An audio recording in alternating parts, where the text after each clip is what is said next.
Estudo do livro Roteiro, livro de Emmanuel, psicografia de Chico Xavier, individualidade, lição 33.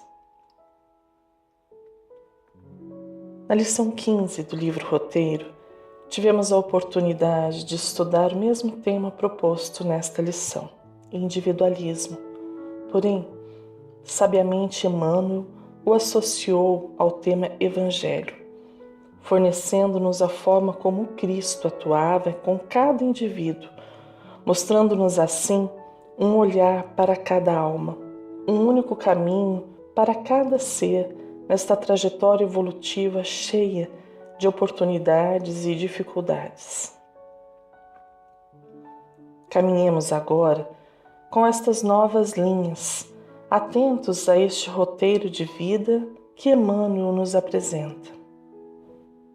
Em contato com os ideais da revelação nova, o homem, sentindo dilatar-se-lhe naturalmente a visão, começa a perceber com mais amplitude os problemas que o cercam. Aguça-lhe a sensibilidade, intensifica-se-lhe a capacidade de amar. Converte-se-lhe o coração em profundo estuário espiritual, em que todas as dores humanas encontram eco. Por isso mesmo, acentuam-se-lhe os sofrimentos, de vez que as suas aspirações não surpreendem qualquer sintonia nos planos inferiores em que ainda respira. O conhecimento da doutrina espírita e a busca da vivência de seus ensinamentos nos dá a nova dimensão do mundo. O que antes nos parecia um grande problema, sob a perspectiva das muitas vidas, passa a ser diminuta dificuldade ou mesmo oportunidade de aprendizado. O desafeto que antes nos desviava de nossos melhores ideais de fraternidade, hoje recebe nossos melhores pensamentos diante da perspectiva do amor, que nos pede indulgência para com as falhas alheias. Eis que nós também falhamos muito. E seriam muitos os exemplos de uma nova vista para os mais diversos aspectos da vida, antes e depois do conhecimento da doutrina dos Espíritos. A lição nos convida, porém, a percebermos as duas faces deste valoroso conhecimento. Se nos tornamos mais amorosos e somos inspirados à compaixão diante das adversidades do mundo, também atravessamos dificuldades diante das fortes resistências ante a baixa vibração do planeta. Amar e sofrer. Dois caminhos que seguem juntos, lado a lado, diante de nossa condição evolutiva.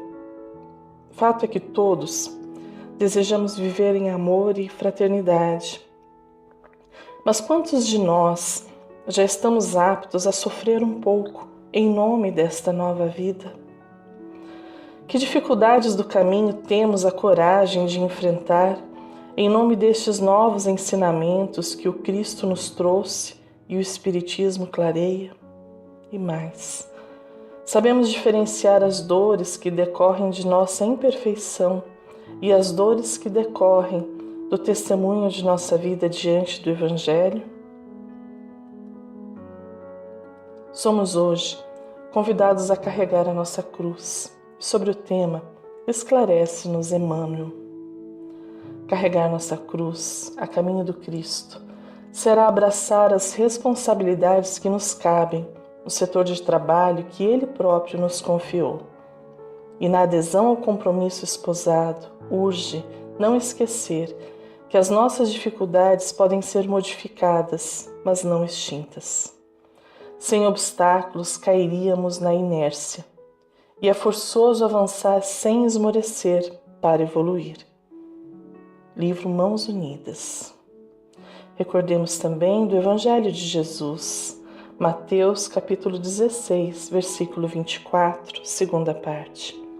Se alguém quiser vir após mim, a si mesmo se negue, tome sua cruz e siga-me.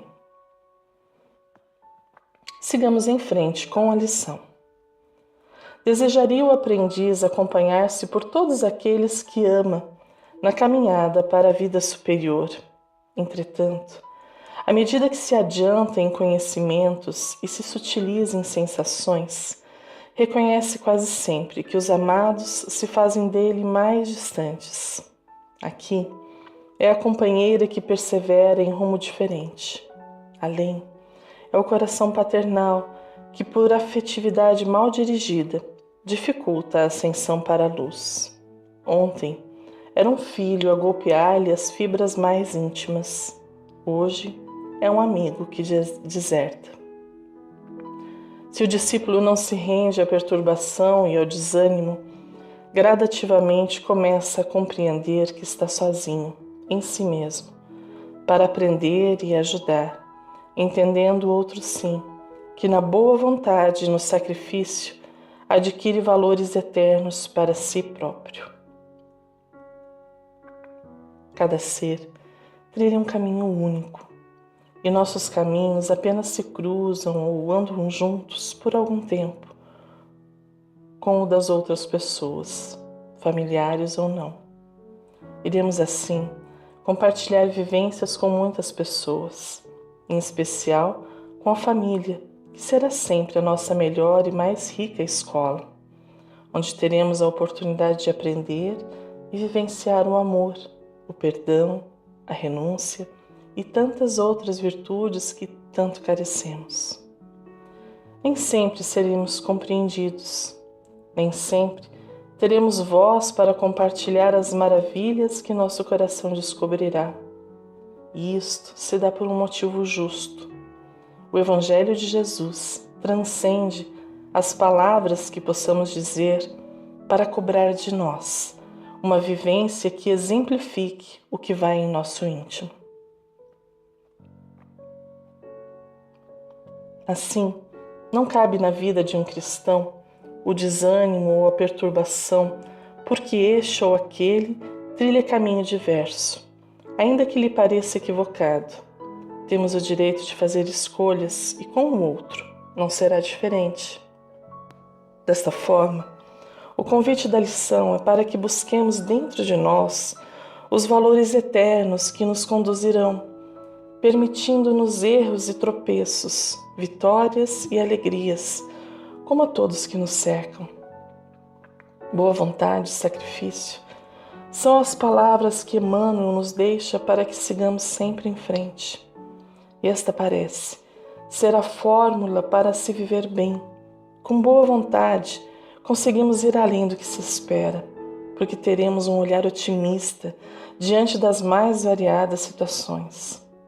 E quando não bastar a boa vontade, Jesus nos convida e ensina a nos sacrificarmos em prol do outro, num exercício pleno que revoga definitivamente de nosso mundo íntimo os traços do egoísmo e do personalismo. Sigamos com a lição. Eis a próxima palavra-chave: trabalho. Quanto mais cede a favor de todos, mais é compensado pela lei divina que o enriquece de força e alegria no grande silêncio. Na marcha diária, chega à conclusão de que o individualismo ajustado aos princípios inelutáveis do bem é a base do engrandecimento da coletividade. Reconhece que o espírito foi criado para viver em comunhão com os semelhantes, que é a unidade de um todo em processo de aperfeiçoamento e que não pode fugir sem dano à cooperação. Mas a maneira da árvore no reino vegetal precisa crescer e auxiliar com eficiência para garantir a estabilidade do campo e fazer-se respeitável. Ninguém vive só, mas chega sempre um momento para a alma em que é imprescindível saber lutar em solidão para viver bem. Ensina-nos o vernáculo que ceder é abrir mão de alguma coisa, renunciar. Se para o mundo a renúncia implica em perda, nas contas da lei divina ela se reverte em ganho, enriquecendo a quem dá de si mesmo com força e alegria. Não se trata de troca, mas de doação, e é importante observarmos isso. Quando renunciamos a algo em favor de alguém e o fazemos com amor no coração, não esperamos retorno de qualquer espécie, nem mesmo reconhecimento. Ao contrário, se a renúncia não é verdadeira, esperaremos o retorno. A alegria e a força que Emmanuel nos fala na lição decorre apenas dos atos de renúncia verdadeira, e apenas Deus conhece profundamente o que vai em nosso coração. Podemos ver alguém e achar-lhe um homem de bem, mas há alegria e força em seu viver? E em nós? Há no livro Mensageiros interessante diálogo entre André Luiz e Aniceto, que nos auxilia a compreender com maior profundidade as nuances da renúncia. Nosso serviço é variado e rigoroso. O departamento de trabalho, afeta a nossa responsabilidade, aceita somente os cooperadores interessados na descoberta da felicidade de servir. Comprometemo-nos mutuamente a calar toda espécie de reclamação. Ninguém exige expressão nominal nas obras úteis realizadas e todos respondem por qualquer erro cometido. Achamo-nos aqui num curso de extinção das velhas vaidades pessoais trazidas do mundo carnal. Dentro do mecanismo hierárquico de nossas obrigações, interessamo-nos tão somente pelo bem divino. Consideramos que toda possibilidade construtiva vem de nosso Pai, e esta convicção nos auxilia a esquecer as exigências descabidas de nossa personalidade inferior. Livro Mensageiros, palavras de Aniceto. Pelos frutos conheceremos a árvore. Pelas consequências, conheceremos o que vai em nosso coração realmente, e assim poderemos ir corrigindo e melhorando. E nestas trocas constantes, reconhecemos que ora doamos, ora recebemos. A verdade é que vivemos em comunidade, alguns mais que outros, porém todos, indistintamente, dependentes uns dos outros. Já para nascer, o indivíduo necessita da contribuição de ao menos 2 pessoas, e isso permanece pela vida inteira. Temos a percepção de que somos únicos, que nosso caminho é distinto dos caminhos alheios. Não obstante, nosso objetivo muitas vezes comunga com os objetivos alheios, e nestes momentos estamos realizando algo coletivo. O bem é sempre uma construção de muitas mãos. Vale a pena refletir nas palavras de Emmanuel neste valoroso parágrafo para concluir que nosso espírito foi criado para viver em comunhão, que somos a unidade de um todo em processo de aperfeiçoamento. Ao crescer, estamos aptos a auxiliar. Auxiliando, adquirimos respeito e efetividade. Sigamos em frente com a lição. Para valorizar o celeiro e enriquecer a mesa, a semente descansa entre milhões de outras que com ela se identificam. Todavia, quando chamada a produzir com a vida para o conforto geral, deve aprender a estar isolada no seio frio da terra, desvencilhando-se dos envoltórios inferiores, como se estivesse reduzida a lodo e morte, a fim de estender novos ramos e elevar-se para o sol. Sem um indivíduo forte e sábio, a multidão agitar-se-á sempre entre a ignorância e a miséria. Esforço e melhoria da unidade para o progresso e sublimação do todo é uma lei. Ter amigos, família, colegas, tudo isso faz parte de nossa vida social. Porém, é precioso também o tempo em que estamos a sós, desfrutando de nossos mais íntimos pensamentos e buscando nossa identidade. Quem eu sou? Gosto de quem eu me tornei ao longo dos anos? A minha presença enriquece o mundo? Como contribuo para a vida coletiva? A encarnação é sempre como a semente lançada na terra. É tempo de crescer, de evoluir, de frutificar. A melhoria que quero ver no mundo em que vivo e existo começa em cada unidade, começa em mim. Eis o meu primeiro compromisso com a evolução da Terra, evoluir como indivíduo. Prossigamos com as palavras de Emmanuel. A navegação a vapor atualmente é patrimônio geral, mas devemo-lo ao trabalho de Fulton. A imprensa de hoje é força direcional de primeira ordem, contudo, não podemos olvidar o devotamento de Gutenberg, que lhe amparou os passos iniciantes. A luz elétrica nos dias que passam é questão resolvida. No entanto, a Edison coube a honra de sofrer para que semelhante bênção desintegrasse as noites do mundo. A locomotiva agora é máquina vulgar, mas no princípio dela temos a dedicação de Stephenson. Na Terra surgira Newton, invariável, à frente de todos os conhecimentos alusivos à gravitação universal, e o nome de Marconi jamais será apagado na base das comunicações sem fio. Dean Kate Simonton, professor emérito de psicologia na Universidade da Califórnia e especialista em genialidade, afirma que o indivíduo, capaz de alcançar feitos grandiosos, não faz sem esforço. Nem o consegue a primeira tentativa. O primeiro indicador do impacto é a produtividade. Os grandes sucessos ocorrem após várias tentativas. A maioria dos artigos publicados na área científica nunca é citada. A maioria das composições não é gravada. A maioria das obras de arte não é exposta. Thomas Edison inventou o fonógrafo e a primeira lâmpada comercialmente viável, mas estas são apenas 2 das mais de 1000 patentes que registrou nos Estados Unidos.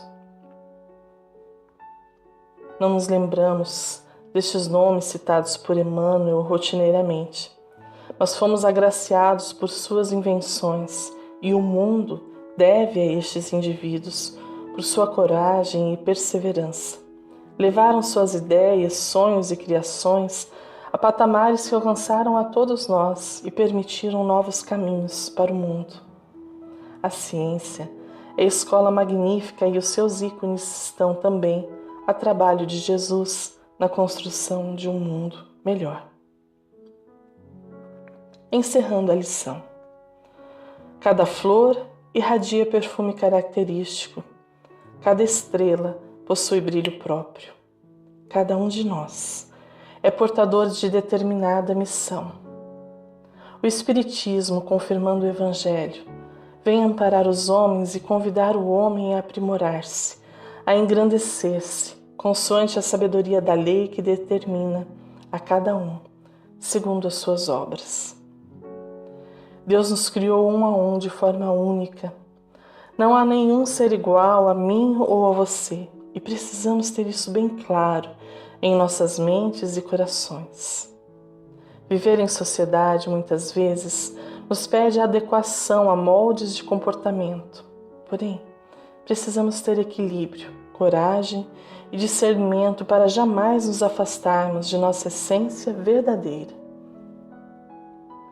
Fernando Pessoa, grande poeta português, tem um poema belíssimo que nos remete a esta identidade. A criança que fui chora na estrada.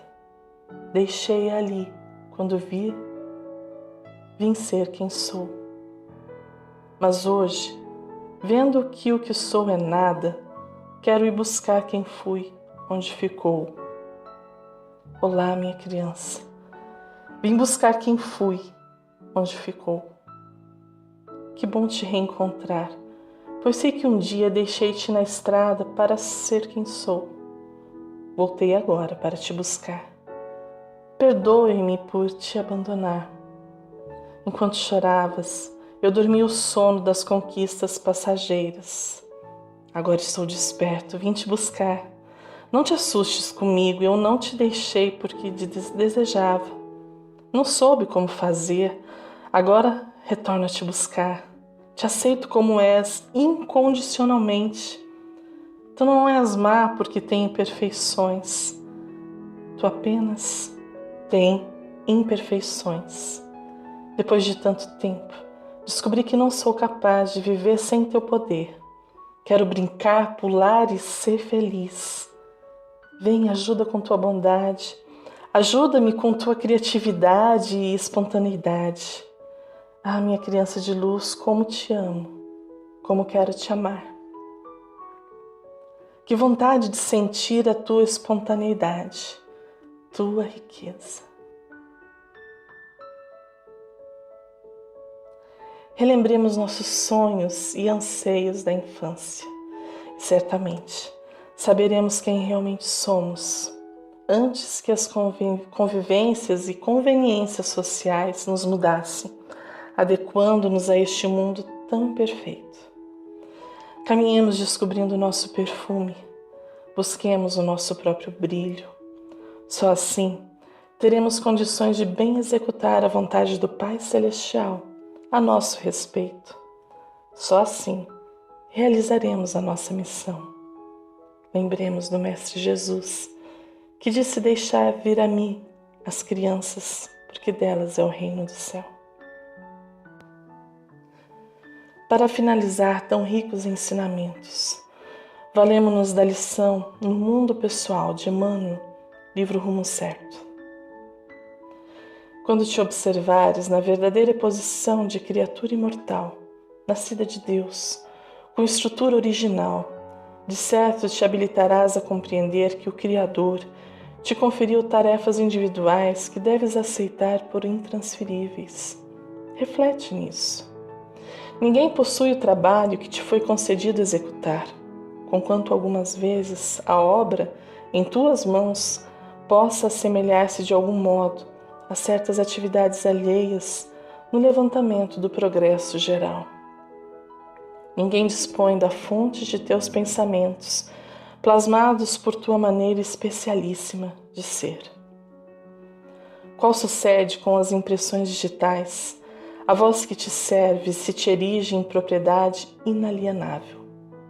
Em qualquer plano, em qualquer tempo, mobilizas todo o teu mundo interior, de cujas manifestações mais íntimas e mais profundas os outros não participam. A face disso, estarás em comunidade, mas viverás essencialmente contigo mesmo, com os teus sentimentos e diretrizes, ideais e realizações.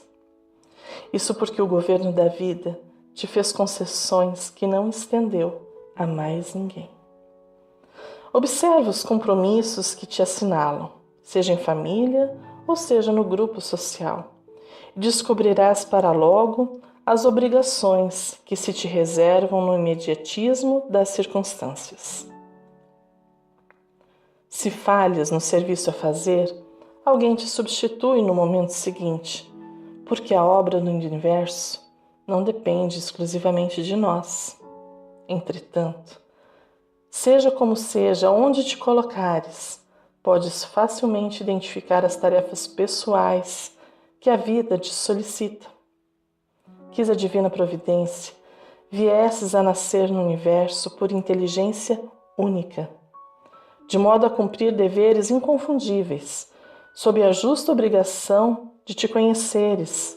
Mas não nos referimos a isso para que te percas no orgulho, e sim para que te esmeres no burilamento próprio, valorizando-te na condição de criatura eterna, em ascensão para a espiritualidade superior, a fim de brilhar e cooperar com Deus na suprema destinação da sabedoria e do amor, para a qual, por força da própria lei de Deus, cada um de nós se dirige. Um fraterno abraço e até o próximo estudo.